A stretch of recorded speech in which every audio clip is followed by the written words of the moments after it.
Et yo l'équipe, aujourd'hui c'est un nouveau format que je lance, on m'a demandé plus d'informations sur les conditions d'élevage pour certaines de mes espèces. Nous allons voir ensemble ce qui s'apparente à des fiches d'élevage, mais ce n'est pas le cas. Je vais vous partager mon expérience, mes observations au sujet d'espèces que je possède, et on commence tout de suite, c'est parti. Avant de commencer l'équipe, une chose importante. Toutes les informations que je vais vous donner sont liées à mon expérience personnelle. Il va de soi qu'il est possible que vos fourmis proviennent de milieux différents, et par conséquent, aient des préférences totalement différentes. Je vous transmets donc mes informations d'élevage, à vous d'en tirer ce que vous souhaitez.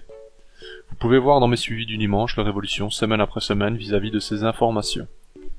Pour moi, l'observation reste la clé pour trouver les conditions parfaites pour vous protéger. Vous l'aurez donc compris, les conditions peuvent varier, et mes informations ne sont pas la vérité absolue. Revenons maintenant à la vidéo.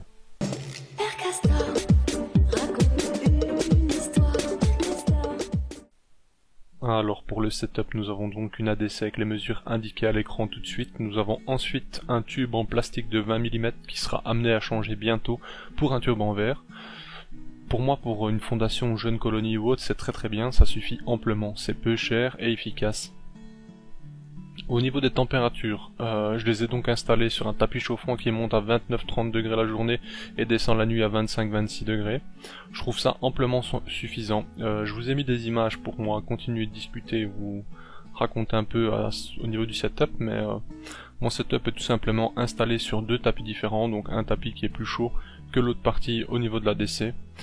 C'était tout simplement ma première façon de faire pour voir un peu comment où est-ce qu'elles allaient au niveau de la température. Elles ont donc choisi la position chaude, tout simplement, et en regardant, en testant la température au fur et à mesure, je me suis rendu compte que la température de croisière était vraiment de 27-30 degrés environ. Là, c'est vraiment une température qui leur plaît et qui est favorable pour le développement tout simplement de cette jeune colonie.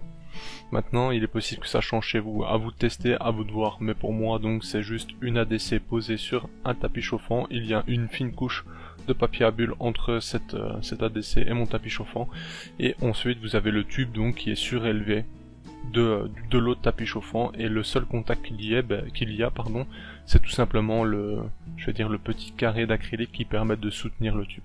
On passe ensuite à la nourriture.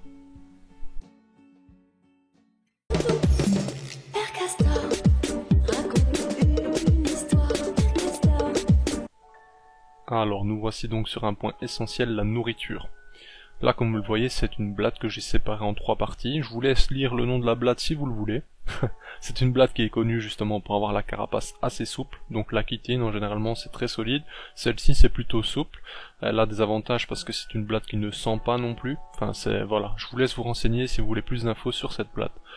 Pour moi, niveau protéines, je trouve que c'est le must, les blattes, même s'il faut varier de temps en temps, donner des grillons, des mouches, tout ce que vous pouvez donner, renseignez-vous avant pour ne pas donner n'importe quoi non plus. Ne jamais donner d'éléments morts aussi, moi je préfère ne jamais donner, vous ne connaissez pas dans quel état, l'individu est mort en fait. Si c'est des pesticides ou autre, on ne sait pas, donc mieux vaut ne pas donner. Je donne ça à un rythme de 2-3 jours, mais attention, j'observe comment la blatte a été consommée. Si elle est consommée dans son intégralité, je sais que je peux en donner un peu plus. Si je vois qu'il en reste, j'aurais tendance à en donner un peu moins. Je dis ça, mais je ne le fais pas, parce que j'ai ce sentiment que plus elles sont confortées du fait qu'elles ont de la nourriture en abondance, plus ça peut aussi aider à l'évolution de la colonie, se dire voilà, on a toujours assez de nourriture, on peut continuer de grandir. C'est peut-être une idée, mais je préfère garder cette idée à l'esprit et continuer de cette façon. Donc je varie tous les 2-3 jours des protéines, ça c'est obligatoire. Je donne en général toujours un liquide sucré disponible, je l'enlève par moment quand je donne la protéine. Je donne toutes les 2 semaines des fruits et légumes, légumes non, mais certainement des fruits. Bon là j'attends que les cerises apparaissent, etc. Mais sinon c'est des pommes, généralement. Ça marche très bien, voire des bananes, c'est quelque chose qui leur plaît. Toujours bien nettoyé, etc. Je vous apprends rien, favoriser le bio. Voilà. Donc ça c'est ce que moi j'utilise. Le liquide sucré, généralement je fais quoi? Je mets sucre roux, je mets sirop d'agave, je dilue avec de l'eau. Je fais ensuite d'autres mélanges également, ça m'arrive par exemple de simplement presser des fruits et leur proposer. Je fais plein de choses à ce niveau-là. Je peux également leur offrir du liquide pour abeilles. Donc ça c'est quelque chose que j'essaie maintenant depuis 2 semaines. Et toutes mes espèces en raffolent, c'est plutôt vraiment intéressant. Alors maintenant à vous de voir un peu qu'est-ce que vous pouvez leur proposer selon vos moyens, vos possibilités, mais généralement c'est ce qui fonctionne chez moi.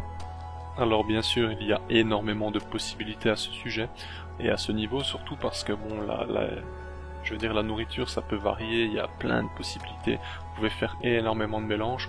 Moi, je vous ai juste cité quelques éléments, quelques nutriments qui fonctionnent chez moi. Maintenant, libre à vous de faire votre propre popote, on va dire, vos propres essais, et d'observer. Je sais que parfois, vous allez mettre un fruit, vous avez l'impression que ça les intéresse pas du tout. Vous observez 24 heures plus tard, vous vous rendez compte que finalement, elles ont consommé une partie. Parfois, il faut du temps pour qu'elles s'adaptent, qu'elles décident d'y aller aussi, enfin, à vous d'essayer. Ça, c'est libre à vous, vraiment, faut essayer pour comprendre un peu ce qu'elles préfèrent et quelles sont vos possibilités tout simplement. Il n'y a absolument rien de scientifique dans tout ce que j'ai dit, ce n'est que mon expérience, je rappelle. Il manque certainement des éléments. J'ai pas fait ce contenu pour vous certifier des choses, c'est vraiment, voilà, les grandes lignes chez moi. On va passer tout de suite à mes observations, à leur sujet.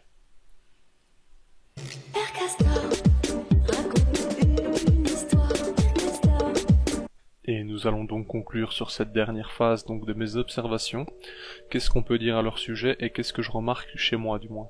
Bon ben ça c'est chez tout le monde, vous le voyez, les œufs sont légèrement jaunâtres. Ça c'est une particularité, c'est vraiment intéressant. Ensuite, ce que je peux vous dire c'est que elles sont assez sensibles et sujettes aux vibrations. Je remarque qu'elles sont vite stressées vis-à-vis de ça. Mis à part ça, la lumière ne les dérange pas à la maison, en tout cas elles s'en foutent totalement. Ça c'est bon, après c'est propre à chacun certainement, hein, mais bon, c'est certainement question d'habitude également. Alors, qu'est-ce que j'ai remarqué d'autre? Une chose très intéressante que j'ai déjà vue chez beaucoup d'espèces asiatiques, c'est qu'elles tapent du gastre pour prévenir d'un danger. Alors ça c'est vrai que je le vois souvent chez les espèces asiatiques, mais rarement la reine. Et c'est vrai qu'ici même la reine tape du gastre lors d'une situation de stress. Ça c'est vraiment particulier, mais à noter on va dire. Mis à part ça, elles sont aventurières à hauteur d'un quart de la colonie pour l'ADC, du moins c'est ce que j'observe, c'est-à-dire que par exemple si elles sont 20, enfin vous voyez mon évolution au travers des vidéos, hein. Maintenant qu'elles sont plus ou moins 20, voire plus, ça dépendra à quel moment vous m'avez attrapé en vidéo on va dire, elles sont, comment dire, plus aventurières déjà, et c'est une espèce qui, lorsqu'elle sent un insecte et autres, elle est plutôt agressive. Franchement, j'ai hâte de voir en une colonie mature qu'est-ce que ça donne, parce que bien entendu, je vous donne une expérience vis-à-vis de ce que j'ai moi. Je ne parle pas de l'évolution, enfin, de cette espèce dans la nature ou autre. C'est vraiment moi, de ce que j'ai pu voir et constater. Mis à part ça, je pense que c'est tout. J'ai pas d'autres particularités à vous dire à leur sujet. J'espère en tout cas que ce format de vidéo vous a plu. C'est la première fois que je travaille sur une vidéo un peu plus séquencée, avec, je vais dire, un contenu différent. C'est vrai que c'est un peu différent de ce que je fais habituellement. J'espère que ça vous plaît. J'attends vos retours en commentaire et dites-moi si je continue pour vous parler de mes autres espèces ou si tout simplement ça ne vous plaît pas et on s'arrête là quoi. Allez, sur ce, en tout cas merci à vous d'avoir regardé jusqu'à maintenant. Je vous souhaite à tous et à toutes une bonne journée et à bientôt l'équipe. Bye.